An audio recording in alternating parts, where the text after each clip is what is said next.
Namaste World. Your loving host, Dr. Mrs. Neeru Joshi, is back again with another inspirational story of women of wing. So wear the glasses of smile and watch Wow Talk. Women are leaders everywhere you look.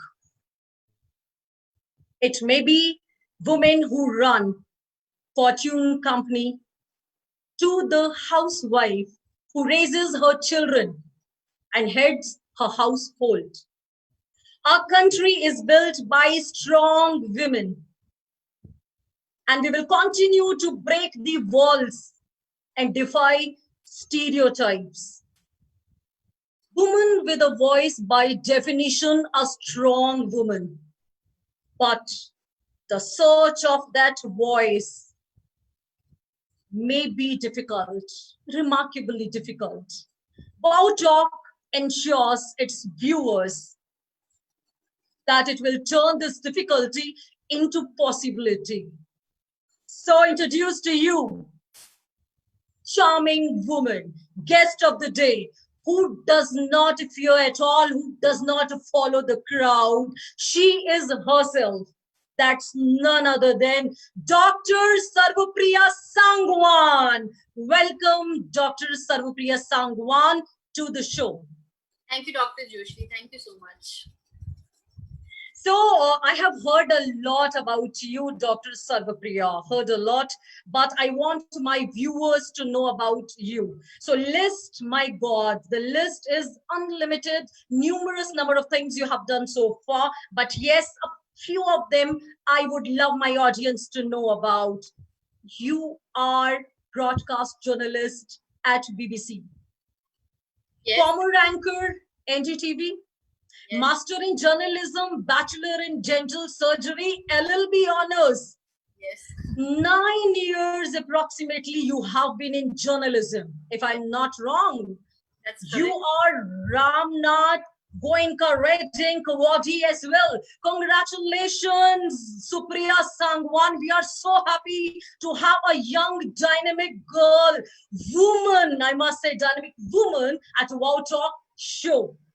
Thank you so much. Thank you for having me. So my first question, I used to ask everybody that how are you feeling coming at the platform of Wow Talk? It's really amazing because कभी-कभी आपको लगता है कि आपने तो ऐसा कुछ खास अचीव किया नहीं है जिंदगी में, लेकिन लोग आपको दूसरी तरह से देखते हैं और इतने अच्छे प्लेटफॉर्म पे आप जो सब विमेन को जिस तरह से और एनकरेज कर रही हैं या और उन्हें बढ़ावा दे रहे हैं, तो ये बहुत अच्छा, मतलब मुझे तो बहुत अमेजिंग लग रहा है और किसे अच्छा नहीं लगेगा. So I am very happy about it. और मुझे ये भी अच्छा लगेगा कि अगर मैं अपनी जर्नी लोगों से शेयर कर पाऊँ. सब लोगों की अपनी जर्नी होती है, अपना एक तरीका होता है जीवन का, अपनी एक स्पीड होती है, लेकिन करना तो सबको अपने आप ही है. लेकिन कई बार हम दूसरों की जर्नी से इंस्पिरेशन लेते हैं. जैसे मैंने भी किसी के इंस्पिरेशन लिया, जिनसे मैंने इंस्पिरेशन लिया उन्होंने भी किसी से लिया. True. So that is life. So I'm very happy. It is a chain that we Right. we are inspired from others, and we want others to be inspired from us. So it is the chain. That chain should not be broken, Sarvapriya. Right? Exactly. So my next question: where you are basically from? I'm basically from Rohtak. Rohtak is in Haryana और मैंने वहीं पर ही अपनी सारी education पूरी की है. वहीं पर ही मैं पली बड़ी हूँ, पैदा हुई हूँ, तो हरियाणा से ही हूँ मैं. बस जब प्रोफेशनली जब मैंने जर्नलिज्म स्टार्ट किया, बस तभी मैं दिल्ली में आई लगभग 9 साल पहले. बस तब से वहीं से ही हूँ मैं. वहीं से मेरा सब कुछ पढ़ाई लिखाई सब उधर ही हुआ है. True. Sarvapriya, everyone has the beautiful childhood, and we still remember, even mesmerize some of the activities. We want others to listen to it, right? Because childhood activities, they always keep indelible mark, in the life of a person. If I ask from Sarvapriya, your favorite childhood activity or your hobbies, my viewers want to know from you. Okay, जब मैं 3 साल की थी तब से ही मैं stage पे dance करती हूँ, लाइक इन अर्ली 90s. और शायद तब से जब से मुझे पता भी नहीं था कि मैं क्या कर रही हूँ. पर मेरे नाना थे और मेरे नाना जी ने मुझे, मैं उनके पास ही रहती थी क्योंकि मम्मी पापा कहीं और काम कर रहे थे, जॉब कर रहे थे। और उस समय जो परिवार इसी तरह से रहना पड़ रहा था कि मुझे नाना नानी के पास रहना पड़ रहा था, मतलब वहीं से मेरे नाना जी ने मुझे बहुत इनकरेज किया। उसके बाद बहुत सारे स्टेट लेवल कॉम्पिटिशंस जीते, बहुत सारे नेशनल पे भी गई, डिस्ट्रिक्ट लेवल से बहुत सारे अवार्ड जीते। यहाँ तक कि मैं एक बार नेशनल अवार्ड के लिए भी नॉमिनेट हुई इसी वजह से। और हरियाणा की बेस्ट डांसर भी 3 बार मुझे डिक्लेयर किया गया, और राजीव गांधी स्कॉलरशिप भी मिला Oh my God. बचपन में डांस के लिए। Therefore, I said to my viewer, the list is endless, no? Please continue. और ये बहुत ही ऐसा नहीं था कोई डांस कोई सिखा रहा था, कोई ऐसा कोई ट्रेनिंग वगैरह नहीं थी। मैंने बोला कि ऐसी एज में मैं थी जब मुझे पता भी नहीं था कि मैं क्या कर रही हूँ, तो बस मैं जो मुझे आता था मैं करती थी। और उस टाइम तो बहुत कम लोग होते थे, आज तो बहुत सारे बच्चे हैं और पैदा होते ही उनको किसी न किसी हॉबी में डाल देते हैं सभी पेरेंट्स। लेकिन हम उस टाइम अर्ली 90s की मैं बात कह रही हूँ, तो तब ऐसा कुछ नहीं होता था। और बहुत सारे अखबारों में छपता था तब कि मेरे बारे में कि क्योंकि मैं बहुत छोटी थी और डांस कर रही थी। और You must be very happy, no, to see your news on paper. Certificates देखती हूँ और वो सब जो पापा ने जो सब को पता था न्यूज़पेपर में अपना फोटो देखने वाली सर्वप्रिया पत्रकार बन जाएगी। माय गॉड, बड़े होके देखा मैंने, और छोटे में तो मुझे समझ भी नहीं आता था कि कितनी बड़ी बात है। वो सब छोटे वो पापा ने सब सहेज के रखा है प्रॉपर बना के, तो मुझे दिखता है तो अच्छा ही लगता है कि वाह अच्छा था, मतलब ऐसा। तो ये था मेरी चाइल्डहुड में सबसे ज्यादा डांस ही रहा है और म्यूजिक रहा है, तो वही मैंने किया। पोएम्स भी मैं थोड़ी थोड़ी लिखती थी, कभी छोटी थी। मतलब पेरेंट्स ने कभी किसी चीज के लिए डिस्करेज नहीं किया। वो born thespian, no, born thespian we used to call it. नहीं ऐसा कुछ नहीं। True. बहुत एवरेज थी मैं, लेकिन पेरेंट्स बहुत एनकरेज करते थे, कोई किसी चीज के लिए डिस्करेज नहीं किया। तो धीरे धीरे जो बनता गया, और बस शौक से चीजें करती थी और कुछ नहीं है। So from your this conversation, आपने एक shock word use किया. This is what I want to tell my audience, because young people, they must be watching our program, you know, shock, ठीक है, interest. This is very important. When you do not have any shock, interest in yoga, what kind of bold statement you will make for yourself? You cannot do that, Sarvapriya, at all. So wonderful. From this, I pick up one word, shock. यानी आपको interest होना बहुत important if you want to just go ahead in your life with the supersonic speed, isn't it? Wonderful. Doctor Joshi, सबका होता है शौक, right? ऐसा ऐसा कोई इंसान नहीं होता जिसको कुछ किसी चीज में इंटरेस्ट नहीं होता है। सबको किसी ना किसी चीज में इंटरेस्ट होता है। और अब तो जिस तरीके से हम लोगों का एक्सपोजर बढ़ रहा है, हो सकता है हमारी जो पिछली जनरेशन थी हमारे पेरेंट्स की और उनसे पिछली, वहां पर किसी का एक्सपोजर उस तरह से नहीं होता था, इसलिए लोगों को डांस नहीं आता उस जनरेशन में, ज्यादा म्यूजिक का ज्यादा नॉलेज नहीं है या कोई और हॉबी नहीं है। तो लेकिन अब जो एक्सपोजर बढ़ रहा है, तो अब तो ज्यादा किसी न किसी का हर चीज में इंटरेस्ट होता है। प्रॉब्लम ये है कि एक्चुअली उसको कोई बढ़ावा देने वाला कोई मिलता नहीं है ना?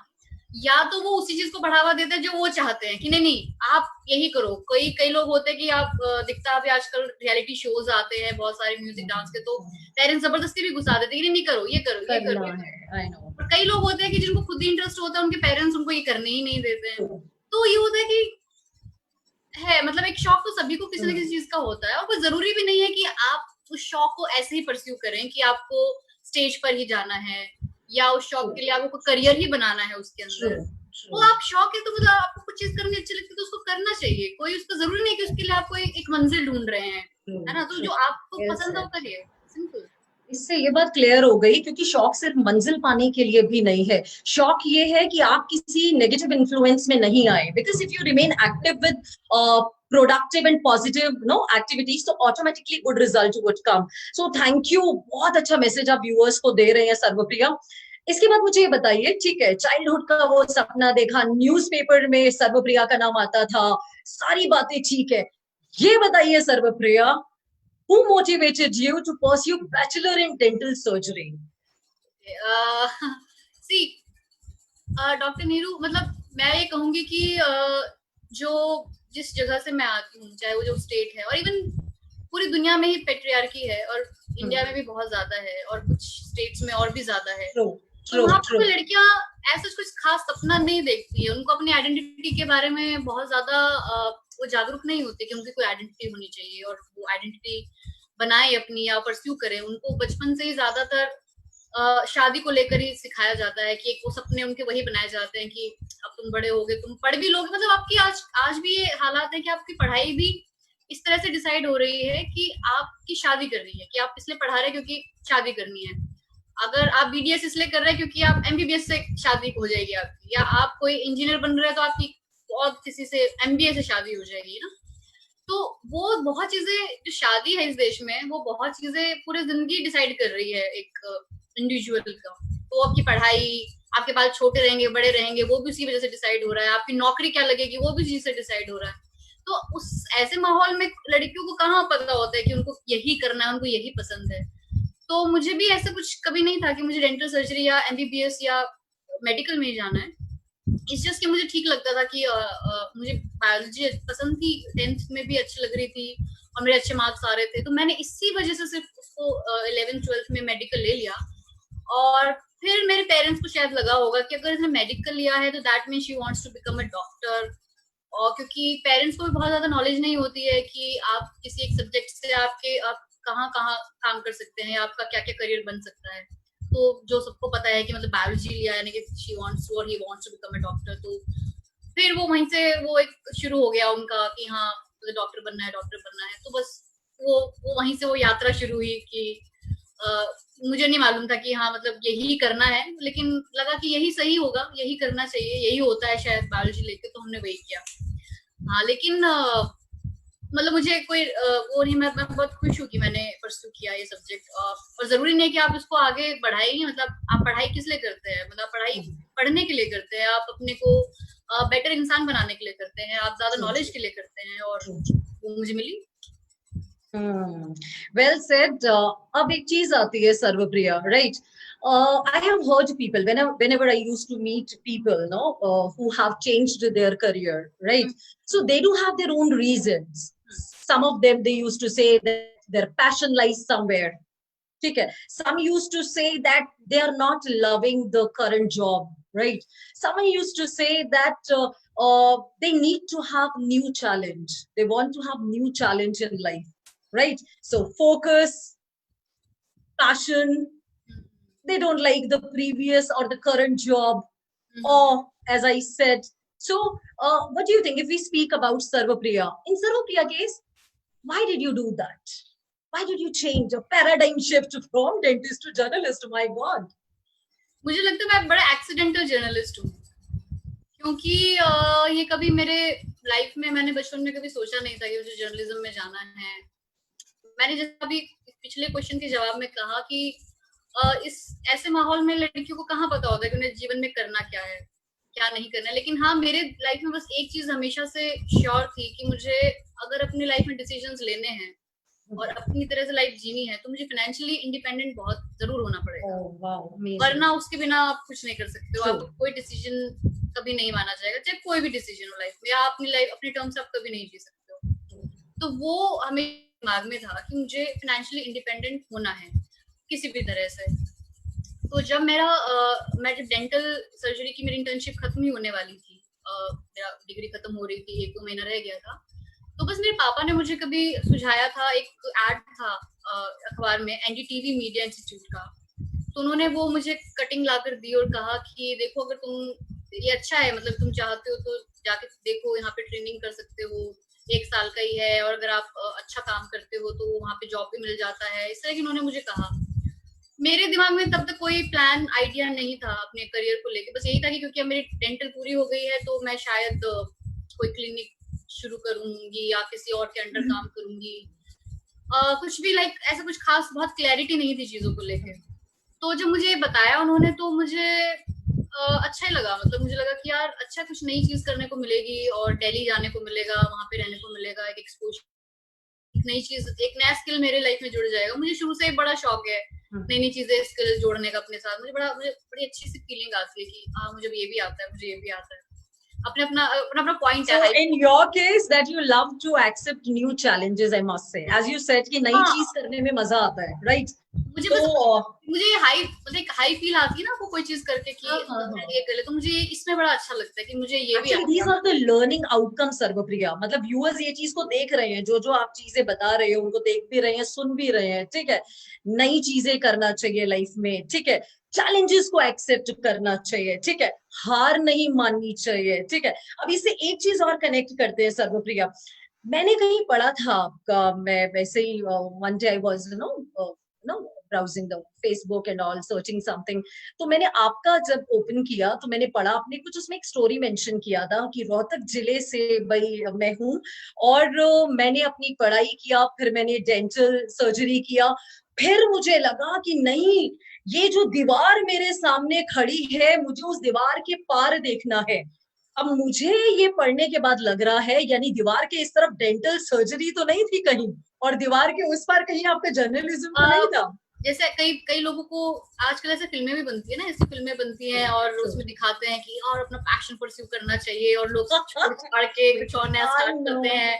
Yes. और अब जो लोग देख रहे होते हैं वो फिल्म, उनको लगता है वाह यार, ये तो मुझे भी करना चाहिए छोड़ के, और मुझे अब ये कर लेना चाहिए। कि मैं इस चीज को कभी रेकमेंड नहीं करूंगी कि नहीं, मतलब जो फिल्मों से आप इन्फ्लुएंस हो जाएं।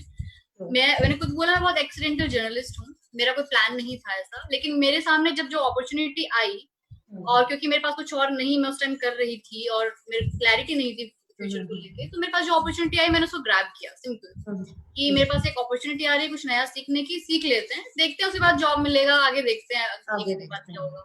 लेकिन जब मैं मीडिया इंस्टीट्यूट में चली गई एनडीटीवी में, तो वहां पर बहुत सारे अलग अलग जगहों से आए हुए लोग थे, और अच्छे अच्छे कॉलेजेस से पढ़े हुए लोग थे, और बहुत स्मार्ट और कॉन्फिडेंट लोग थे, और सब लोग बड़ा कंपटीशन में थे कि किसको जॉब मिलना चाहिए, like everybody was there for that. तो मुझे भी थोड़ा सा लगा कि यार मुझे भी शायद ट्राई करना चाहिए, क्योंकि मेरे पास एक मौका है फाइनेंशियल इंडिपेंडेंट होने का, नौकरी यहाँ से मिल जाएगी या कुछ ऐसा है। तो बस मैंने वो किया, और जी जान से अपनी इंटर्नशिप भी की, और वहाँ पे सीखा जो भी किया, उसके बाद मुझे वहां पे जॉब मिल गया था। तो ये था मेरा, मतलब मैं अपना ये बता रही हूँ कि मेरी ये जर्नी वहां से स्टार्ट हुई। मेरे दिमाग में ये नहीं था कि यार मैं तो कहीं की जो फिल्मों में देख के होता है ना कि यार मेरा तो इंटरेस्ट ही नहीं है। ओवरनाइट फिल्मों में तो ओवरनाइट ट्रांसफॉर्मेशन होता है। नहीं, ऐसा नहीं है। अच्छा, लेकिन एक चीज का जवाब नहीं मिला सर्वप्रिया, अभी छोड़ूंगी नहीं आपको, बच नहीं सकते आप। पहले तो ये बताओ, आपने दीवार में खिड़की बनाई थी या दीवार आपने फांदी थी?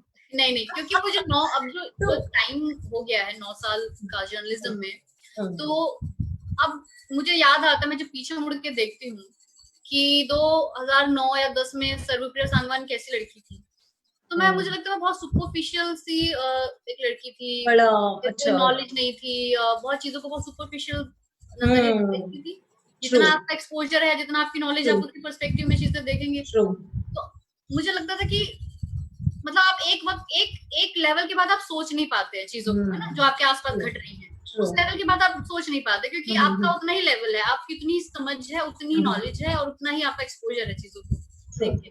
तो लगता है कि यार बस ये डेड एंड आ गया, बस अब यहाँ इसके आगे क्या सोचना देखना है। लेकिन उस दीवार के पार भी बहुत कुछ है, बहुत कुछ है। तो सर्वप्रिया दीवार के उस पार पहुंच चुकी है, ये मानते हैं? तो व्यूअर्स, सर्वप्रिया की जर्नी दीवार के पार पहुंच चुकी है। सर्वप्रिया के लिए उस दीवार में खिड़की बनने का एक काम करना। तो सभी हम सुनो सर्वप्रिया, एक बात तो क्लियर है, यानी जो मतलब कहना चाहिए कि आपके हिसाब से ये, जैसे आपने बोला 9 साल पहले आप बहुत ऐसे जैसे हम बोलते हैं कि कई बार ऑर्थोडॉक्स हो जाते हैं, कई बार लगता है कि नहीं हम ये नहीं कर सकते हैं, अभी आपने बोला, तो इसका मतलब आप उन सभी लड़कियों के लिए मिसाल है जो कहीं ना कहीं इनहिबिशन उनके दिल में अभी भी है, कुछ रिजर्वेशन है, उन्हें कहीं ना कहीं डर लगता है कि लोग क्या कहेंगे, क्या होगा। तो आपने उस रूढ़िवादी परंपरा को, ये कहना चाहिए, अपने अंदर, देखिए इंसान को कोई बाहर का व्यक्ति ब्लॉक नहीं करता है सर्वप्रिया, इंसान को अगर कोई ब्लॉक करता है तो वो हमारी सोच, हमारा विश्वास, हमारी विल पावर। तो व्यूअर्स को एक और संदेश यहाँ से मिला है कि उनको बिल्कुल सहमा हुआ नहीं रहना चाहिए। अगर वो लाइफ में कुछ करना चाहते हैं तो उस चैलेंज को एक्सेप्ट करके अपने मम्मी पापा भाई बहन का हेल्प लेके उन्हें लाइफ में आगे बढ़ना चाहिए। अब हम पत्रकारिता में थोड़ा सा और आगे कदम बढ़ा रहे हैं सर्वप्रिया। आपसे नेक्स्ट क्वेश्चन यही है, आपने बता दिया कि आप जर्नलिज्म में आ चुके हैं आप, ठीक है। अब मुझे ये बताइए कि एक जागरूक पत्रकार के लिए किन किन बातों का ध्यान रखना चाहिए, वो बताइए। और तो वो जागरूक पत्रकार ही नहीं, जागरूक पत्रकार के साथ साथ एक कोई जागरूक नागरिक भी है, उसे किन किन बातों का ध्यान रखना चाहिए, वो दोनों कोई डिफरेंट चीज नहीं है।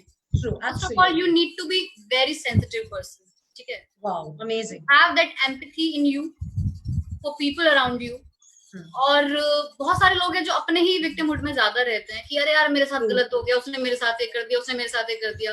एब्सोल्युटली वी शुड इंट्रोस्पेक्ट कि हम किसी और के साथ क्या कर रहे हैं, राइट। हम कैसे लोग हैं। अगर मान लीजिए हमारे साथ कुछ गलत हुआ है जीवन में, हमने एक स्ट्रगल किया, और हर कोई स्ट्रगल करता है, किसी ना किसी बेसिक, किसी का ज्यादा है किसी का कम है, लेकिन अगर हमने स्ट्रगल किया है या हमारे साथ कुछ हुआ है या हमारे साथ कोई डिस्क्रिमिनेशन हुआ है, तो हमें किसी और के साथ वो नहीं करना है। हमारे अंदर वो एम्पैथी आनी चाहिए क्योंकि हम खुद उसका विक्टिम रहे हैं। लेकिन बहुत सारे लोग जो हर वक्त सिर्फ अपना ही मतलब अपने ही विक्टिमहुड में रहते हैं सालों साल, चाहे उनको उसके बाद कितना ही कुछ मिल गया लाइफ में, वो प्रिविलेज की पोजीशन में भी आ जाते हैं, तब भी रोते रहते हैं कि मेरे साथ ऐसा हो गया, ऐसा हो गया। वो ठीक है, मतलब अपना बुरा टाइम भूलना नहीं चाहिए किसी को। वो हमेशा याद रखिए, पीछे मुड़ के देखिए कि हाँ आप कहाँ से कहाँ आए हैं। वो बुरा टाइम नहीं भूलना चाहिए। वो इसलिए नहीं भूलना चाहिए क्योंकि ताकि आपके अंदर वो सेंसिटिविटी और एम्पैथी वो दूसरे व्यक्ति के लिए भी डेवलप हो, कि किसी और को इस तरह से सफर ना करना पड़े जैसे आपने सफर किया है या आपने वो स्ट्रगल किया है। तो वो सेंसिटिविटी बहुत जरूरी है, चाहे वो आप कोई भी है, आप पत्रकार हैं कोई और है। पत्रकार के लिए तो बहुत ज्यादा इंपॉर्टेंट हो जाता है क्योंकि वो इतने तरह के लोगों से जो मिल रहा है, उन लोगों से वो बात कर रहा है और उनकी बात दूसरे लोगों तक पहुंचा रहा है। तो बिना सेंसिटिविटी लेवल के वो कुछ नहीं कर सकता है। और we as a journalist we work in a long run. हम शॉर्ट टर्म गेम्स के लिए काम नहीं करते हैं कि मान लीजिए आज मैंने कुछ कर दिया तो दूसरे दिन कुछ ठीक हो जाएगा, ऐसे नहीं हो सकता है। जर्नलिस्ट अपना एक कंट्रीब्यूशन देते हैं लॉन्ग रन के लिए, राइट। आज मैं बात कर रही हूँ, मैं काम कर रही हूँ और फाइनेंशियल इंडिपेंडेंट हूँ, वो ऐसे अपने आप नहीं हो गया है। मुझसे पहले कितने सारे लोगों ने महिला अधिकारों के लिए आवाज उठाई, लेख लिखे, बातें की, आंदोलन चलाए हैं, तब जाके ये दिन आया है। तब जाके ये दिन आया है। उनका जो आंदोलन चला रहे थे अगले दिन सब कुछ बढ़िया, सब कुछ अच्छा हो गया। तो ऐसा ही वही है कि आज हम जो काम कर रहे हैं वो आज से 10-20 साल बाद जरूर उसका रिजल्ट दिखाने लगेगा। तो we work for long run, not for short term games. तो इसलिए हमारा सेंसिटिव होना बहुत जरूरी है क्योंकि हम बहुत सारे लोगों की आवाज दूसरे और बहुत सारे लोगों तक पहुंचा रहे हैं। जैसे वही ना कि डेड एंड है, दीवार में खिड़की, हम दीवार में खिड़की हैं वो, कि जो लोग नहीं देख पा रहे हैं वो हम उनको दिखा रहे हैं कि देखो भाई इसके आगे भी चीज है। तो वो सेंसिटिव होना बहुत जरूरी है। दूसरा, हम जहां पर भी रहते हैं, जैसा हमारी पालन पोषण होता है, पले बड़े हैं, हमारा जो माहौल है उसके हिसाब से हमारे बहुत सारे बायसेस होते हैं, बहुत सारे। और क्योंकि आपके पास, हर इंसान के पास same level of information, same level of knowledge और सेम लेवल ऑफ एक्सपोजर तो होता नहीं है। तो बायसेस बहुत तरह के डेवलप होते हैं। लड़कियों को लेकर भी बायसेस हैं, जातियों को लेकर बायसेस हैं, धर्म को लेकर बायसेस हैं, और दूसरी जेंडर आइडेंटिटीज को लेकर बायसेस हैं। बहुत तरह की चीजें हैं, रेसिज्म है, पता नहीं क्या क्या है, राइट। क्या है। तो वो जो बायसेस हैं जो हमारे पालन पोषण के वक्त या हमारी पढ़ाई करते वक्त जो हमारे अंदर बन गए हैं, उनको जरा कूड़े में डाल दीजिए। एक जागरूक पत्रकार को ये जरूरी है कि आप जब आप बात कर रहे हैं तो आप जब पत्रकार की तरह बात करें तो आपका कोई देश नहीं हो सकता है। आप ये नहीं करेंगे कि नहीं मैं इंडिया का हूं तो मैं इंडिया के हित की बात करूं, मतलब इंडिया का जहाँ पे इंटरेस्ट हो या इंडिया का जहाँ प्राइड हो, तो ऐसे तो फिर कोई इन्फॉर्मेशन आएगी नहीं। पाकिस्तान वाला पाकिस्तान के हिसाब से करेगा और श्रीलंका वाला श्रीलंका के हिसाब से, चाइना वाला चाइना वाले हिसाब से। आप जर्नलिस्ट हो, आपका काम है फैक्ट्स बताना, आपका काम है प्रोग्रेसिव बात बताना और सही बात बताना, ठीक है। वो आप इस हिसाब से ओपिनियन नहीं बना सकते कि नहीं इंडिया की तो कोई गलती हो ही नहीं सकती है या पाकिस्तान की तो कोई गलती हो ही नहीं। अल्टीमेटली आपकी कॉन्वर्सेशन से एक बात और सामने आती है कि we have to become a good human being, we have to keep gratitude, empathy, sensitiveness is very important because we need to keep. नहीं, अगर कोई ह्यूमन बीइंग अच्छा नहीं है तो अच्छा पत्रकार कभी नहीं हो सकता। बिल्कुल, यानी नट शेल में अगर हम इसको करें तो अच्छा इंसान बनना सबसे ज्यादा जरूरी है, और एक अच्छा इंसान ही एक अच्छा पत्रकार बन सकता है। और मैं ये अगर भी मैं एक कहना अच्छी चाहूंगी इंसान नहीं हूँ तो कि मैं आप अच्छा बहुत पत्रकार क्या? नहीं, आप बहुत ट्रेन होके नहीं आते हैं पत्रकारिता के ना। बिल्कुल। पत्रकारिता एक ऐसी चीज है जो एवर इवॉल्विंग है। हम्म। ऐसा कभी नहीं होगा कि आप इस स्टेज पे अगर आपको लगा मैं तो सबसे बहुत ही अच्छा इंसान बन चुका हूँ, मैं बहुत अच्छा पत्रकार बन चुका हूँ, मुझे बहुत नॉलेज हो गई, नहीं। इट्स एवर इवॉल्विंग, मतलब आप जिंदगी आपकी खत्म हो जाएगी, आप तब भी बहुत सारी चीजें नहीं जान पाएंगे, बहुत सारी चीजें नहीं सीख पाएंगे, ठीक है। तो वो कभी अपने दिमाग में नहीं लाना है कि अरे मैं तो अब तो बहुत, मैंने तो इतने अवार्ड जीत लिए, मैंने तो पता नहीं लर्निंग, सर्वप्रिया, एक्चुअली लर्निंग। एज एक ह्यूमन बीइंग भी एवर इवॉल्विंग पर्सन होता है वो भी। आप आज से 10 साल पहले आप जो थी, आज वो आप आज थोड़े ना है। आपने पता नहीं अपने बिल्कुल एक्सपीरियंस से कितनी चीजें सीखी हैं और कितनी चीजें अपने अंदर बेहतर की हैं कि नहीं यार, बिल्कुल। ये मैं उस टाइम बहुत गलत गलत करती थी, अब मैं ऐसे नहीं हूँ, राइट।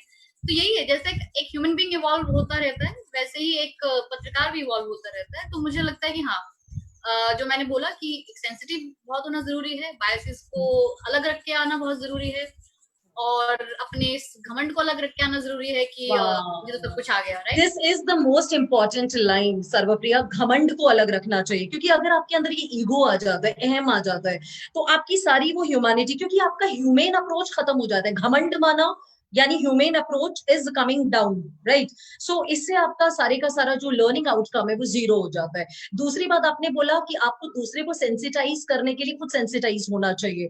तो एक चीज हमें पता चल रही है, आज मैं पत्रकारिता भी सीख रही हूँ आपसे सर्वप्रिया। अच्छा, एक चीज और यहाँ से निकल के एक और आती है जो आगे क्वेश्चन में कनेक्ट कर रही हूँ। India is world's largest democracy which is set to such on four pillars of executive, judiciary, legislature and media. क्या वाकई आपको लगता है क्या मीडिया लोकतंत्र का चौथा स्तंभ है? बार बार हम ये सुनते आ रहे हैं, बचपन से सुनते आ रहे हैं, लेजिस्लेचर, जुडिशरी, एग्जीक्यूटिव, बचपन से मीडिया, और बार बार चौथा स्तंभ, चौथा स्तंभ। तो आप थोड़ा इस पे, I want your insight on this, क्या वाकई मीडिया लोकतंत्र का चौथा स्तंभ है? ये मेटाफर की तरह तो बहुत बार इस्तेमाल होती है ये वाली बात कि हाँ, लेजिस्लेचर, जुडिशरी, एग्जीक्यूटिव, उसके बाद फिर मीडिया एक चौथा स्तंभ है, डेमोक्रेसी का एक मेटाफर है, सही बात है। और वो है भी सही, अगर देखा जाए तो मेटाफोरिकली भी कहें तो सही बात है, क्योंकि ये तीनों चीजें जो बाकी उसको रखे रहती, डेमोक्रेसी, लोकतंत्र बनाए रखती हैं, मीडिया इसलिए उसको चौथा कहा जाता है क्योंकि वो इन तीनों पर पूरा अच्छे से नजर रखता है और इन तीनों की खामियां सामने लेकर आता है। मुझे लगता है मीडिया से इसलिए सब डर के रहते हैं। क्या? मीडिया से, मैंने कहा बाकी के ये तीन जो पिलर्स है वो डर के रहते हैं। अब तो खैर पता नहीं अब ऐसा है कि नहीं। अब तो मुझे नहीं लगता कि इस तरह की डर डर नहीं कहना चाहिए, लेकिन कॉन्शियस रहना तो जरूरी है, क्योंकि जरूरी है। अगर हम विजिलेंटे हैं, राइट, अगर हम वो पूरा विजिलेंस रखे हुए हैं और उसके बाद भी लोगों को लग रहा है कि है कोई फायदा है, कोई फर्क नहीं पड़ता, तो फिर हमारा काम खत्म हो गया, फिर हमारा वो साख खत्म हो गई। तो ये तो कोई चीज है ही नहीं कि लेकिन आज के टाइम में आप नहीं कह सकते हो कि वो डर या वो एक कॉन्शियसनेस है लोगों में मीडिया को लेके। पर हाँ, देखा जाए तो हमारा काम तो यही है कि उन तीनों पे पूरी नजर रखना और उस लोकतंत्र को बचाए रखना, क्योंकि ये तीनों कभी ना कभी गड़बड़ करते हैं। ऐसे नहीं है कि सब कुछ परफेक्ट है, और लोकतंत्र में कुछ परफेक्ट हो भी नहीं सकता है, ठीक है। सिर्फ लोकतंत्र में परफेक्शन की चाहत होनी चाहिए, और हम सबको ये होना चाहिए कि हम परफेक्शन की तरफ बढ़े। ये चाहत सब में होनी चाहिए कि हम परफेक्ट नहीं है, बिल्कुल नहीं है, और लोकतंत्र में नहीं हो सकता परफेक्शन सब कुछ, लेकिन हम सब में एक चाहत होनी चाहिए कि हम परफेक्शन की तरफ बढ़ना चाहते हैं लोकतंत्र में। और आप अगर प्रियम्बल पढ़ें अपने कॉन्स्टिट्यूशन का, तो it's the most beautiful thing जो आप शायद कभी पढ़े, बहुत सुंदर, कि जहाँ पर हम सब भारत के लोगों ने ये रिजॉल्व किया कि हमारे यहाँ पर जस्टिस होगा, इक्वालिटी होगी, इक्वल अपॉर्चुनिटी, यू नो। तो वो क्या है, वो यही बता रहा है कि हम परफेक्शन की तरफ हम बढ़ने का हमने रिजॉल्व लिया है। और फ्रीडम ऑफ स्पीच का सबसे ज्यादा यूज होता है, freedom of speech, freedom of expression, yes, freedom of following your on faith, right, वो सब फ्रीडम होता है। और लेकिन यही है कि लोकतंत्र में फिर जब हम ये जो रिजॉल्व हमने किया है, ये निभाने वाले भी तो लोग ही है ना, और वो लोग जरूरी नहीं कि हमेशा निभाते हैं, वो कहीं ना कहीं गड़बड़ करते हैं। और सरकारें हमेशा गड़बड़ करती हैं। यानी दिमाग में राष्ट्रहित रहना चाहिए, जो आपने बोला कि इंटेंशन अच्छा रहना चाहिए। अगर राष्ट्रहित दिमाग में है सर्वप्रिय, तो आप कहीं पे भी रह के आप राष्ट्र की सेवा कर सकते हैं, अगर दिमाग में अगर आप देखिए, गोल आप क्लियर है। जहाँ लॉ ऑफ लैंड जहाँ पर आप रह रहे हैं ना, जी आपको लॉ ऑफ लैंड आपको मानना पड़ता है, राइट? बिल्कुल। अगर मैं अमेरिकन होती तो मैं वहां पे भी एक अच्छी सिटीजन बनना चाहती, और मैं इंडिया में तो मैं अच्छी सिटीजन बनना चाहती हूँ। इट्स नॉट कि कोई एक देश बहुत महान है, कोई एक देश बहुत खराब है, अपना अपना देश है, और सब अपने अपने लॉ ऑफ लैंड को मानिए और वहाँ के अच्छे के लिए काम करिए, राइट? और राष्ट्र सिर्फ कोई ज्योग्राफी नहीं है कि आप एक मैप बना दिया तो ज्योग्राफी और वो देश हो गया। ज्योग्राफी से देश नहीं होता है, वो लोगों से होता है, राइट? और लोग ही उसको चलाते हैं, क्योंकि वो इकोनॉमी में तो लोग ही काम कर रहे हैं। सरकार के पास थोड़ा ना अपना पैसा आ जाता है, वो कोई अपनी जेब से थोड़ा ना कोई खर्च कर रहा है। लोग उस इकोनॉमी को चलाते हैं, तो वो राष्ट्र बनता है, उसमें लोग अपना अपना कंट्रीब्यूशन देते हैं। इंजीनियर्स दे रहे हैं, आर्मी के लोग दे रहे हैं, डॉक्टर्स दे रहे हैं, पत्रकार दे रहे हैं, लॉयर्स दे रहे हैं, जज दे रहे हैं, सब दे रहे हैं। तो हाँ, वो इसलिए मीडिया को चौथा स्तंभ कहा जाता है, क्योंकि जब ये कुछ भी गड़बड़ होने लगता है तो आपका काम है कि आप बता दें आकर कि भाई आप ये गड़बड़ कर रहे हैं, उसे ठीक करिए, ये ठीक नहीं है। बिल्कुल। और उस राष्ट्र को एक प्रोग्रेस के रास्ते पर ले जाने का काम मीडिया का है, कि आप रिग्रेसिव थॉट्स नहीं लेके आ सकते हैं, आप महिलाओं एंटी वुमेन बातें नहीं कर सकते हैं वहां पे। आप तो जो पहले जो चीजें होती थी महिलाओं के साथ, वो चीज नहीं कर सकते हैं। जो आज के डेट में इंडिया एक बहुत अच्छा डिसीजन इंडिया ने लिया कि ट्रांसजेंडर्स को थर्ड जेंडर माना, बहुत बड़ी बात है इस देश के लिए। यहाँ पर इतने गंदे से उनको गालियों की तरह इस्तेमाल किया जाता है, जिस जिस एक जेंडर की आइडेंटिटी को वहां पर आज उसको रिकॉग्नाइज किया गया है, और भी बहुत सारी चीजें। तो वो ये प्रोग्रेसिव ये थॉट, चाहे लॉ नहीं था 377 अब जाके खत्म हुआ है, लॉ के हिसाब से 377 था वहां पर, राइट? सर्वप्रिय वही बात है, जो काम हम कर रहे हैं, आपने पहले क्वेश्चन में भी आंसर किया, हम जो भी काम आज करेंगे हम कमिंग जनरेशंस के लिए करेंगे। जो भी करेंगे, चाहे अमेंडमेंट इन कॉन्स्टिट्यूशन की बात करें, कुछ भी करें, वो हमारा ट्रांजिएंट या टेम्पररी नहीं है। हमें अपने आने वाली भावी पीढ़ियों के लिए काम करना है, जो भी हम काम कर रहे हैं। इसी से मेरा नेक्स्ट क्वेश्चन कनेक्ट हो रहा है, क्योंकि सोशल मीडिया का अभी आपने नाम भी बीच में लिया है, पत्रकारिता में सोशल मीडिया की क्या भूमिका है? देखिए, अब सोशल मीडिया आए हुए यहाँ पे शायद 10 साल ही हुए हैं प्रॉपरली। 10 साल। फेसबुक 2008 वगैरह में आया, लेकिन वो तब वहां पर ओबामा जी उसको इस्तेमाल कर रहे थे अमेरिका में, यहाँ पर नहीं था ऐसे इस्तेमाल। ज्यादातर लोग 2010 और 10 के बाद ही आए हैं। और अब ये 10 साल हैं इसको, अभी भी ये उस ट्रांजिशनल फेज में ही है मेरे ख्याल से, कि लोग अभी भी जुड़ रहे हैं धीरे धीरे, सोशल मीडिया पर आ रहे हैं, और पत्रकार भी सब आ गए हैं, नेता लोग भी आ रहे हैं, सब लोग आ रहे हैं। तो वो ट्रांजिशनल फेज में है, तो इसको अभी धीरे धीरे रीड किया जा रहा है। तो मैंने भी थोड़ा थोड़ा रीड किया है इसको। अभी आप पूरे कंक्लूजन पे नहीं पहुंच सकते कि ये आने से क्या अच्छा ही हुआ या बुरा ही हुआ। इसके दोनों दोनों पहलू निकल कर आ रहे हैं। अच्छा भी हुआ है, और जर्नलिज्म के लिए भी अच्छा हुआ कि कई बारी आप बहुत ऐसे सारे लोगों से जुड़ पाए उसके जरिए, जिनसे बहुत इजी नहीं था जुड़ना। आप एक नेटवर्क बन जाता है, आप बहुत सारे सिविल सोसाइटी के लोगों से जुड़ते हैं, या और तरह के प्रोफेशंस के लोगों से जुड़ते हैं, तो एक फायदा होता है। और कई बार ये होता है कि कई बार आप एक ओपिनियन मेकिंग का भी काम कर रहा है सोशल मीडिया, ऐसा नहीं है, लेकिन अब वो ओपिनियन कई बार उल्टी भी पड़ जाती है। So yeah, it is also very important to judge ki what is right and what is wrong. We should not be the part of the negativity. Sometimes it prevail in the social media. हम बिना उसकी authenticity verify किए हुए हम उसको आगे forward करना शुरू कर देते हैं, which is wrong, right? Lot more cases while the rights. I think it is not the platform to speak. Otherwise, lot more things are there I would like to ask from you. But अब connect करते हैं next question से.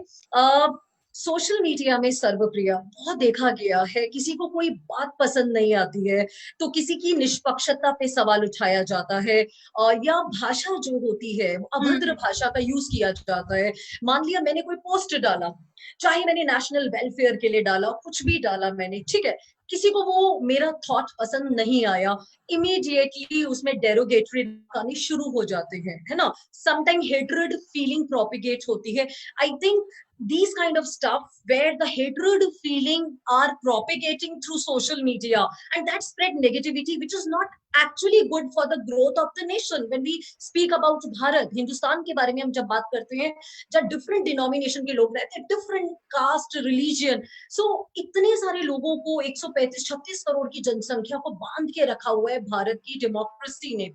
तो users के लिए I wish सर्वप्रिया कुछ ऐसा बताइए कि सर सोशल मीडिया एटमॉस्फेयर में भाषा का जो यूज है, प्रयोग है, वो कैसा होना चाहिए? और आई थिंक व्यूअर ये सुनना चाहेंगे, women specially who are viewing our programme, वो आपसे ये आंसर चाहेंगे, प्लीज। नीरू जी, मैं इस पे बात स्टार्ट करूँ ना तो मैं, मुझे लगता है पूरा एक किताब लिख दूंगी। आई नो जितना मैं सोशल मीडिया की भाषा और लोगों के तौर तरीके से जितना ज्यादा परेशान हूँ, और मैं सच में बहुत चिंतित हूँ कि कैसे लोग बात करते हैं अपना बात। देखिए, अगर हम नॉर्मल जिंदगी में बहुत सारे लोगों से मिलते हैं ना, अपने अपने ऑफिस में, अपने पड़ोसियों से, रिश्तेदारों से, या कोई दोस्तों से, जानकारों से, मतभेद वहां पर भी होते हैं, राइट? और लेकिन हम कभी वहां पे गला नहीं पकड़ लेते एक दूसरे का, या गंदे से गालियां नहीं देने लग जाते कि तुमने ऐसे कह दिया। वहां पे भी बात होती है, अपने ओपिनियन डिफरेंट होते हैं, पॉलिटिक्स को लेके भी डिफरेंट होते हैं, हर तरह से लेके होते हैं। वहां पर शायद ये इसलिए होता होगा क्योंकि दे आर, मतलब वो हमारे अपने लोग हैं, या हमारे दोस्त हैं, या हमारा उस वहां पे कोई स्टेक है एक तरीके से। तो लूज करने को हम डरते हैं, तो हम अपनी एक सभ्यता बनाए रखते हैं बातचीत में, और हम उसको ज्यादा तूल नहीं देते। लेकिन सोशल मीडिया हमको बहुत अनसोशल कर रहा है बेसिकली।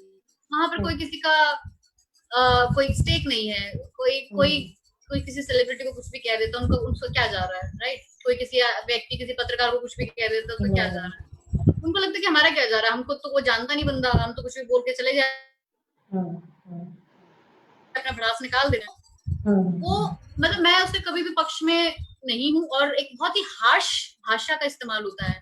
हाँ, मतलब अगर आपको किसी का क्रिटिक करना है, क्रिटिक कैसे होता है? क्रिटिक का एक फॉर्मेट होता है क्रिटिक का, राइट? आप सभ्यता के दायरे में भी हो सकता है वो क्रिटिक, एक सभ्यता, लैंग्वेज को आप जब क्रिटिक करते हैं किसी का, तो आपके पास कुछ कोट्स होते हैं, कोई रेफरेंसेस होते हैं, कोई उदाहरण होते हैं, अपनी बात को सब्सटैंशिएट करने के लिए तर्क होते हैं, एक प्रॉपर क्रिटिक बनता है। ठीक है, आप उदाहरण देंगे कि एक बंदा ये आदमी घटिया है, तो आप उसके लिए 10 चीज, उसको कम से कम 10 उदाहरण लेकर आएंगे कि इसलिए ये चीज गलत बोली है, राइट?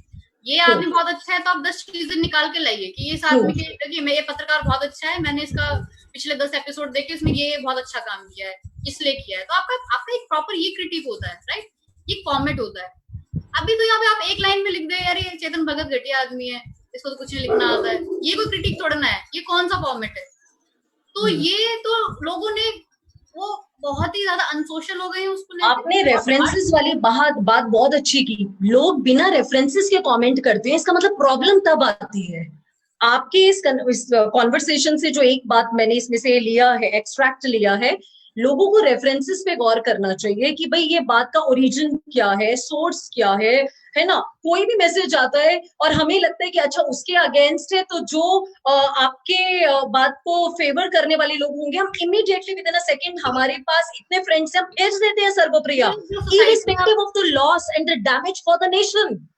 जो सोसाइटी में अब आपको दिख रहा है ना, बहुत पोलराइज सोसाइटी है इस वक्त, बहुत सारी बाइनरीज बन गई हैं और बहुत पोलराइज्ड है, या तो इधर है आप या इधर है, कोई मध्य मार्ग नहीं है किसी चीज का। कोई इंसान बैठ के कोई चीज सुलझाना नहीं चाहता है, दे जस्ट कि वो किसी तरह से बस लड़ना झगड़ना चाहता है और बताना चाहता है कि तुम गलत हो, तुम गलत हो, तुम गलत हो, राइट? कोई मध्य मार्ग। वही चीज आपको सोशल मीडिया पे दिखेगी, क्योंकि वही लोग जो है वो आके सोशल मीडिया पे आके वही कर रहे हैं। तो अगर आपको किसी का, मुझे ऐसा लगता है, क्रिटिक करना है, तो क्रिटिक का एक फॉर्मेट होता है, ठीक है? आप अपनी एक स्वीपिंग स्टेटमेंट को, एक लाइन को आप अपना क्रिटिक मत बताइए कि हम तो भाई क्रिटिसिज्म कर रहे हैं। ये कोई क्रिटिसिज्म नहीं है, ये कोई इसका कोई तरीका नहीं है। तो और जो हार्श लैंग्वेज आप इस्तेमाल करते हैं, बहुत अच्छे से भी बात कर सकते हैं किसी से। और अभी जब सुशांत सिंह राजपूत की जब मौत हुई, सब लोग बहुत ज्यादा मेंटल हरासमेंट पे बात कर रहे थे, किसी चीज पे बात कर रहे थे। उसके बाद आप किसी और का मेंटल हरासमेंट कर रहे हैं, उसके लिए आप किसी को टैग करके मेंटल हरासमेंट कर रहे हैं। अरे भाई, मेंटल हरासमेंट एक ऐसा कॉम्प्लेक्स सब्जेक्ट है, हर इंसान को लगता है कि मेरा ही मेंटल हरासमेंट हो रहा है, वो कभी ये नहीं देख रहा कि मैं कितने लोगों का मेंटल हरासमेंट हो रहा है। यानी हम सेल्फ सेंटर्ड हैं, जो हमारे दिमाग में बात आ रही है हमने वो बोल दिया, जो मैंने बोला, irrespective of know the loss of that पड़ता है, वो आप जान भी नहीं सकते किसी की मेंटल हेल्थ पे कितना इफेक्ट पड़ता है उसका। पूरी दुनिया में ले लीजिए, मैं इंडिया की बात नहीं कर रही, पूरी दुनिया में ज्यादातर लोग, 90% से भी ज्यादा लोग कम्युनल हैं, रेसिस्ट हैं, होमोफोबिक हैं, एंटी वुमेन है, पेट्रियार्कल है, ये सब है, राइट? तो यानी किसी ना किसी कैटेगरी में है कोई ना कोई व्यक्ति, तब यानी कि आप किसी ना किसी का तो मेंटल हरासमेंट कर ही रहे हैं। ट्रू। आप इंट्रोस्पेक्ट करिए, जिससे पहले कि आप दूसरे पे ब्लेम करें, आप इंट्रोस्पेक्ट करिए आप क्या कर रहे हैं, राइट? तो वो जो ये हार्श जो स्टेटमेंट आप दे रहे हैं सोशल मीडिया पे, अभी तो चलो लोगों को फर्क पड़ रहा है, थोड़ा टाइम बाद नहीं पड़ेगा। नहीं पड़ेगा। यानी आत्ममंथन जरूरी है, हर चीज का फिल्टर करना जरूरी ब्लेम भी है करिए ना? जहाँ ब्लेम की बात है, लेकिन अपने को भी इंट्रोस्पेक्ट करिए, वरना ये सोसाइटी ऐसी ही रहेगी। हाँ, बिल्कुल वो सही। आपको करेगा, वो आपको ब्लेम करेगा, कोई हम फायदा नहीं, वो बिल्कुल वहीं पे रहेगा, स्टेटस को बिल्कुल मेंटेन रहेगा। बिल्कुल बिल्कुल आप ठीक कह रहे हैं। Wow, well said. एक और पॉइंट यहाँ से मिला। अच्छा, एक बात बताइए, ये हमने बात किया सोशल मीडिया का, भाषा कैसे होना चाहिए, पत्रकारिता में सोशल इसका मीडिया का क्या कितना भूमिका है। अब हम ये बात करते हैं सर्वप्रिया, competition, we see competition at every level, right? And I do admit that competition is good. Why competition is good? If we take competition in a right spirit, true, and it forces us to do the best. ये competition ही तो है कि ये हमें force करता है, हमें best करना है, right? अब मुझे आप ये बात बताइए कि क्या आपने अपने पत्रकारिता में कंपटीशन को फेस किया है? कंपटीशन अगर हम बात करते हैं, आपने फेस किया? Yes, हाँ, मतलब मुझे ऐसा लगता है कि बहुत सारे लोग करते हैं आपस में कंपटीशन रखते क्योंकि हैं, सुनो, लेकिन एक चीज है जैसे सर्वप्रिया, जो ये मोनोपोली है, जिस मोनोपोली की बात करते हैं, ये monopoly renders know the kind of this की हम लोगों की ग्रोथ रुक जाती है क्योंकि हम कॉम्प्लेसेंट और सेटिस्फाइड हो जाते हैं। उसके बारे में आप बताइए। हाँ, तो मैं तो बहुत इसके ऊपर बहुत मेरा बैलेंस सा एक व्यू है। अगर देखा जाए तो मुझे ऐसा लगता है कि कॉम्प्लिसेंट नहीं होना चाहिए, लेकिन जो हमारे पास चीजें हैं एक थोड़ा ठहर कर उसको भी देखना चाहिए कि हमारे पास कितनी लाखों करोड़ों लोगों से ज्यादा हम बेटर सिचुएशन में हैं। इसको एंजॉय करिए जो आपके पास है ऑलरेडी। बहुत ज्यादा रेस में भी नहीं पड़ना चाहिए कि आप जाके मतलब पीछे मुड़ के देखे तो आप सोचेंगे आपने कितनी चीजें खो दी इस रेस में पड़ के, वो आप उन चीजों पे ध्यान ही नहीं दिया। और ये भी है कि हाँ, एक एम्बिशन जरूर होना चाहिए, एम्बिशियस, वो आपके एम्बिशंस, आपके गोल्स आपको एक चलाते रहते हैं जीवन ना, आपकी गाड़ी चलाते रहते हैं, आप अच्छा फील करते हैं, आप ना मोटिवेटेड सा फील करते हैं कि आपको कुछ करना है।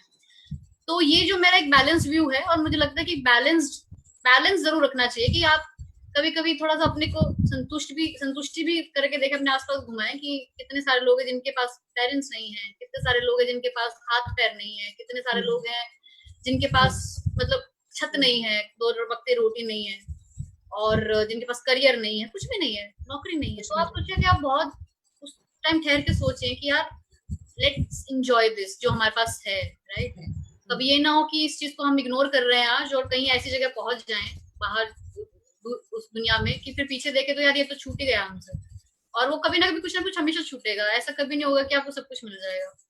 दूसरा ये कि एम्बिशियस भी होना बहुत जरूरी है कि जैसे मैंने कहा मैं फाइनेंशियल इंडिपेंडेंट होना चाहती थी, ये मेरा एम्बिशन था और मैंने वो किसी भी तरह से अचीव किया, और वो मुझे चलाता रहता है। मेरा एम्बिशन है कि मैं और डिग्रीज लूं और पढ़ाई करूं, मेरा अभी भी मन है मैं और पढ़ना चाहती हूँ, या मैं अब कुछ और चीजें सीखना चाहती हूँ। तो ये अपना एम्बिशन हमेशा रखने चाहिए कि वरना लाइफ बहुत नीरस हो जाती है, डल हो जाती है। दोनों चीजें होनी चाहिए। वो मुझे पता लग गया था आपकी फर्स्ट लाइन से ही, जब आपने बोला था ना कि I love to accept challenges, तो पता लग गया कि you don't like the dull life. Therefore I think you joined journalism.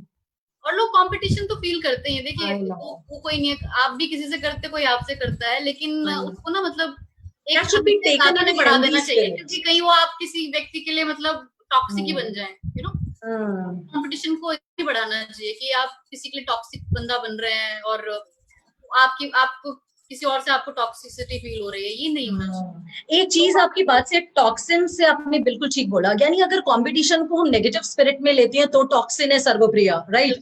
अगर हम इसे पॉजिटिव स्पिरिट में लेते हैं तो ये कंपटीशन कोऑपरेशन बन जाता है। यही competition, we are the one who can turn this competition into cooperation. तो टॉक्सिन अपने आप कहाँ गया, खत्म। आप में अगर कोई स्किल है, कोई टैलेंट है, वो आपसे कोई छीन थोड़ा ना सकता है, वो तो आप में हमेशा रहेगा, आपसे कोई चुरा थोड़ा ना लेगा। ये ऐसी चीज है जो आपसे कोई चुरा नहीं सकता है। आपके पास पैसा भी चुरा लेगा, आपके कपड़े चुरा लेगा, कुछ गहने चुरा लेगा, मोबाइल चुरा लेगा, लेकिन मैं तो सब पता है यहाँ पे डीएनडी लगा देना चाहिए, do not disturb for negative, no, कोई भी नेगेटिव एलिमेंट आना नहीं चाहिए। आता फिर भी उसके बाद ऐसा नहीं कि नहीं आता है, इजी लाइफ नहीं है कुछ भी, आपको ये ठीक है, बहुत ही सतर्क रहना पड़ता है इन चीजों के बिल्कुल लिए सही, कि भाई कभी ये ऐसे ना हो जाए, ऐसा ना हो जाए, आप बूम। अपने दिमाग को ट्रू, ठीक रखो, ठीक है, कोई बात नहीं है। ठीक है। लेकिन पर ये होता है, ये बहुत ही पता है, ये बहुत ही मेहनत से, बहुत एफर्ट से ये चीजें आती बहुत हैं ट्रू। आपकी जिंदगी में। अच्छा सर्वप्रिया, आप मुझे ये बताइए कि जर्नलिज्म और जो ये स्टूडियो टेलीविजन, लोगों को बहुत कंफ्यूजन होता है, तो please have put your insight into this, what is difference between journalism and studio television? देखिए, मतलब अब तो मैं बहुत कम स्टूडियो टेलीविजन देखती हूँ, मतलब टीवी बहुत कम देखती हूँ, क्योंकि अगर मुझे लड़ाई झगड़े ही देखने हैं तो फिर मैं बिग बॉस ही देख लूँ। वाओ, अमेजिंग, ट्रू ट्रू तो अगर ट्रू। मुझे लड़ाई झगड़े देखने हैं तो मैं वहीं पे ही देख लूँ, वो ज्यादा एंटरटेनिंग है। अभी इतना एंटरटेनमेंट टाइप बना दिया है उसको, टीवी को बिल्कुल सही में आपने इस तरह से ले लिया है कि बस लोग देखना चाहते हैं। और आप ये बहुत ही इंसानी फितरत है। अभी आप मैं बालकनी से बाहर देखूं, कोई लड़ाई झगड़ा कर रहा हूँ, मैं बाहर निकल के देखूंगी, जब तक लड़ाई झगड़ा चल रहा है मैं देखती ही रहूंगी उसको, राइट। कौन किस पे चिल्ला रहा है, उसने उसको थप्पड़ मार दिया, क्या कर दिया, तो यू पता नहीं क्यों लोगों को इंटरेस्ट आता है इस चीज में।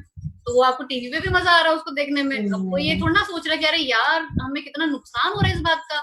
लेकिन आपकी बातें सुन के तो हमें जर्नलिज्म में इंटरेस्ट आने लग गया। हमें हमें जो इस वक्त हम पिछले 5 साल में हम एनरिच होने चाहिए थे देश दुनिया की खबरों से, और बेटरमेंट होना चाहिए था कुछ हमारे रिसोर्सेज में, हमारे देश के रिसोर्सेज में, चाहे वो इंफ्रास्ट्रक्चर है या एजुकेशन है या मेडिकल सर्विसेज है।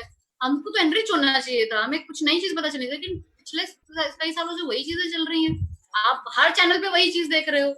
कोई भी चैनल तो ऐसा नहीं होना कि भाई इस चैनल से कुछ डिफरेंट हम आप देख रहे हैं, हर वही कंटेंट सब जगह चल रहा है। तो मेरा मतलब ठीक है, आप अपने टीवी स्टूडियो को तो भाई बिग बॉस का घर बना दिया एक तरह से। फिर लोग आते हैं आके चिल्ला चिल्ली देख रहे, कोई किसी को उस पर चिल्लाना पसंद आ रहा है, किसी को उस पर चिल्लाना पसंद आ रहा है, और वही फिर सोशल मीडिया पे फिर वही क्लिप्स आ रहे वो चल रही हैं, होती है, घूम रही होती है, लोग उसमें मजा ले रहे होते हैं कि अरे वाह उसको सुना दिया, उसको ये कर दिया।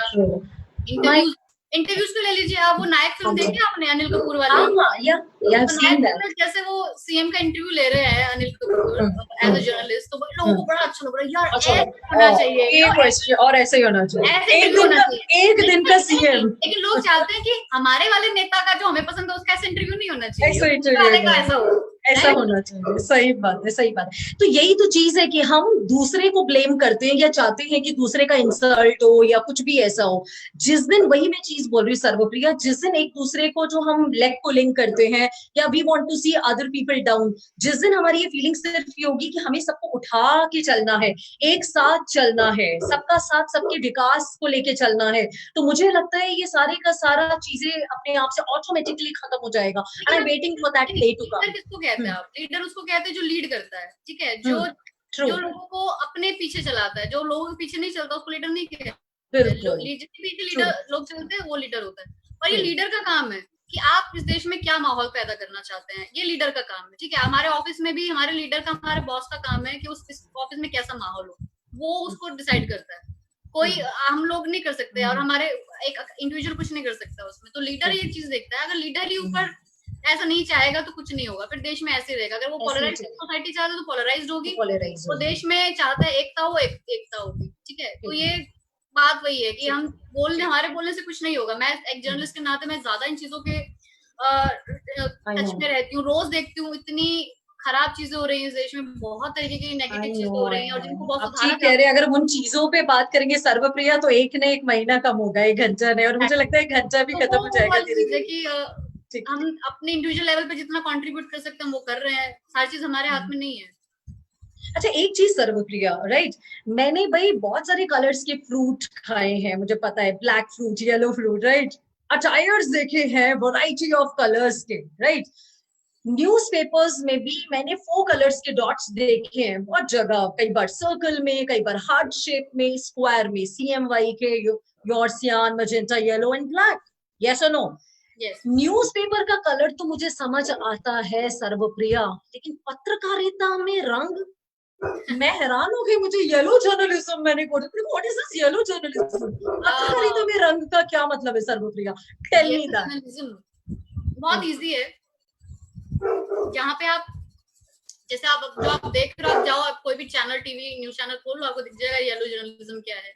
मैं एग्जांपल से बता देती हूँ, सुशांत सिंह राजपूत की जब सुसाइड हुआ और रिमौत की खबर आई, तो किस तरीके से चैनल्स को कवर कर रहे थे, वही आपको दिखाता है कैसे येलो जर्नलिज्म है। एक उसी दिन उसके पिता के पास जाके माइक लगा के पूछना कि आप बोलिए इसके ऊपर, बड़ा सैड है। कब हुआ? सही ये बता रहे हैं कि अगर देखा जाए WHO ने पूरी गाइडलाइन से जारी की हुई है बहुत पहले से कि आप जो कवरेज करनी है किसी सुसाइड की तो आप कैसे करें। आप नहीं, आप ये भी मत बताइए उसने कैसे सुसाइड किया, ये WHO बोलता है। आप ये भी मत बताइए कैसे सुसाइड हुआ है, या आप मत बताइए उसके घर वाले, उन सबको मत बोलिए। बहुत तरह की गाइडलाइंस दी है, लेकिन उसके बावजूद फंदे से लटक के, हरे रंग के फंदे से लटक के, I know, and I think that pic was viral also in the social media, so that was absurd. बहुत ज्यादा एब्सर्ड। तो ये येलो जर्नलिज्म, हर चीज को सेंसेशनल दिखाना, रोज ये बात करना। जैसे राम रहीम की गिरफ्तारी हुई, उसके बाद आपने देखा कितने दिन तक बात, हनीप्रीत वो ये होता था, वैसा होता था। ट्रू बहुत सारे एग्जांपल्स हैं मतलब येलो जर्नलिज्म की, जहाँ पे आप सिर्फ सेंसेशनल चीजें करते हैं, हर चीज को सेंसेशनल दिखाते हैं विदाउट थिंकिंग कि इससे कितनी कॉपीकैट सुसाइड भी हो सकती हैं, लोगों की मेंटल हेल्थ पे कितना असर पड़ता है, कितनी सारी और प्रॉब्लम्स जनरेट हो सकती हैं इन चीजों से, और कितनी और जरूरी खबरें आप जब दबा देते हैं, आप उन पे ध्यान ही नहीं देते हैं। चलिए, मैं वैसे बीबीसी के बारे में ज्यादा बात नहीं करूंगी, लेकिन बीबीसी के बारे में मैंने ये सुना है कि बीबीसी का जो एक मोटो है वो ये व्हाट वी डू पे कम है, हाउ वी डू इट ये बहुत रहता है। हमें किसी काम को कैसे करना है, by keeping values intact, and there are so many things connected. किसी भी और मीडिया हाउस की रिटन एडिटोरियल गाइडलाइंस नहीं है, हमारी रिटन एडिटोरियल गाइडलाइंस है, और कई देशों में जो चलता है बीबीसी, सबके लिए वही editorial. I know, how to do pay focus है, हाउ टू डू राइट। और वैसे आपकी पत्रकारिता में एक चीज से तो मैं बहुत परेशान तो नहीं बोलना चाहिए, क्योंकि ग्रामर में बचपन से हम पढ़ रहे थे, W 5 भाई हम पढ़ते थे, वही आपकी पत्रकारिता में भी है, who, where, why, when, what. ये 5 चीजें आपकी पत्रकारिता में मुझे नजर आती है, कब हुआ, कैसे हुआ, किसने किया, क्यों किया, और एक H भी है, हाउ, कैसे हुआ, right. So these are the stuff I think which are there. बहुत लंबा चीज है ये तो भाई, अगर हम पत्रकारिता पे पूरी डिटेल में बात करूंगी। अब हम एक जनरल सेइंग है कि इट्स यू, मतलब मैंने बहुत लोगों को कहते हुए सुना, और मैं खुद भी मानती हूँ इस चीज को, मेरी ओपिनियन है कि इफ मतलब it's you only who want to make a change, right, it's you only that want to make a change. It's you that is your biggest obstacle. It's you, that's your biggest obstacle. Yeah. And it's you that can make the change in the world. आपसे जानना चाहते हैं, what was the hardest time in your life? From this saying, I would like to connect to you. Yes, of course, शायद वही hardest time था जब आपको कोई दिख नहीं रहा था कि आप क्या कर रहेंगे लाइफ में, मालूम ही नहीं था कि जो आपने सोचा जीवन में वो सब हो पाएगा कि नहीं हो पाएगा। इवन पढ़ने के लिए भी बहुत ज्यादा पैसे वैसे नहीं थे उस टाइम लाइफ में, मतलब पेरेंट्स के पास, या बहुत प्रॉब्लम थी मुझे। जब इवन NDTV में भी मैं आई तो मैं एक टाइम था जब मैंने बोल दिया था कि मुझे नहीं करना है क्योंकि we can not afford it, और मैंने मम्मी पापा को मना कर दिया क्योंकि मैं डेंटिस्ट हूँ, मुझे क्यों जाना है जर्नलिज्म में और ऐसा वो सब। लेकिन पता नहीं मेरी मम्मी को क्यों शायद महसूस हुआ होगा कि कहीं मेरी बेटी कोई कॉन्फिडेंस लूज ना कर दे कि हम उसको पैसे नहीं दे पाए या उसको पढ़ा नहीं पाए उसको लेके। तो उन्होंने पता नहीं कैसे भी मैनेज किया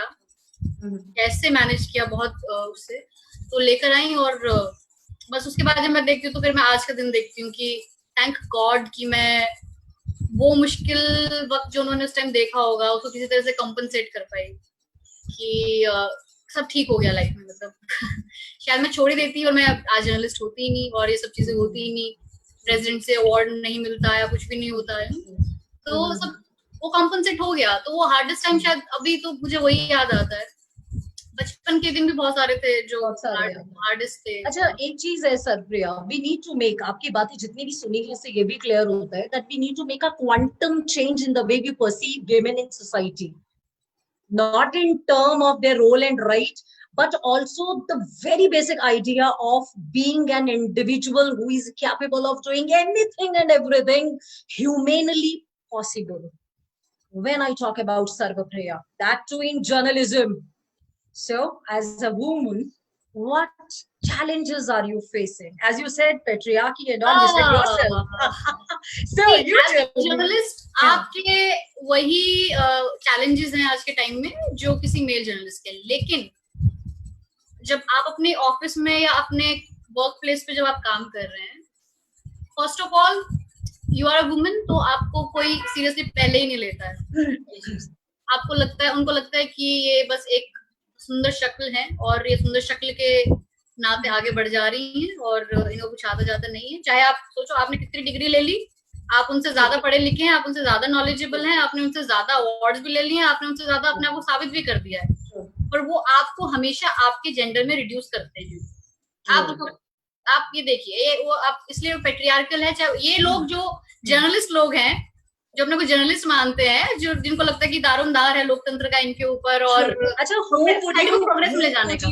whom would you give credit of your success, Sarvapriya? My mother. Okay. Wonderful, wonderful. And for the newcomers, for the young people who would like to pursue journalism as a career, what message for those young people to pursue journalism? Okay.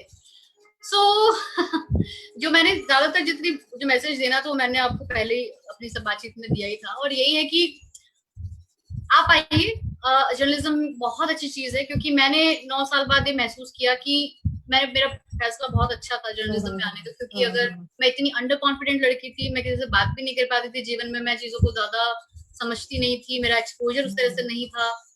लेकिन मुझे journalism ने बहुत ज्यादा बदल दिया, मतलब बहुत ज्यादा। मुझे लाइफ में मुझे लगता है कि मेरा बहुत अच्छा डिसीजन था कि मैं इतनी चीजें देख पाई, इतनी सीख पाई और इतनी ज्यादा सेंसिटिव हो पाई, राइट। तो आई फील कि जर्नलिज्म बहुत अच्छी जगह है, और थोड़े से इसलिए आइए कि आपको बेहतर इंसान बनना है, अपने को देखना है कि आप क्या पसंद करते हैं, या आप अपनी को डिस्कवर कीजिए आके किसी भी प्रोफेशन में, और identify yourself. True, identify yourself कि जैसे मैंने अपने आप को खुद देखा, परखा, मेरी डिस्कवरी है इंसान। कुदरत ने सबको सर्वप्रिय हीरा बना के भेजा है, कुदरत ने सबको डायमंड हीरा बना के भेजा है। जो जितना घिसेगा, जितना करेगा, वो उतना निखरेगा, राइट। वाओ टॉक के लिए मैसेज आपका क्विक। ओके, तो आई थिंक वाओ इज बहुत वाओ, मुझे तो बड़ा वाओ लगा आपसे बात करके। जो आपकी एनर्जी है और जो आपके बात करने का तरीका है, जो सोच, I think it's very good, और all the best to you कि ये आगे और बढ़ता रहे, बहुत सारे वुमेन विद विंग्स और ये सब उसको और बढ़ावा मिले, क्योंकि ये बहुत जरूरी है आज की डेट में।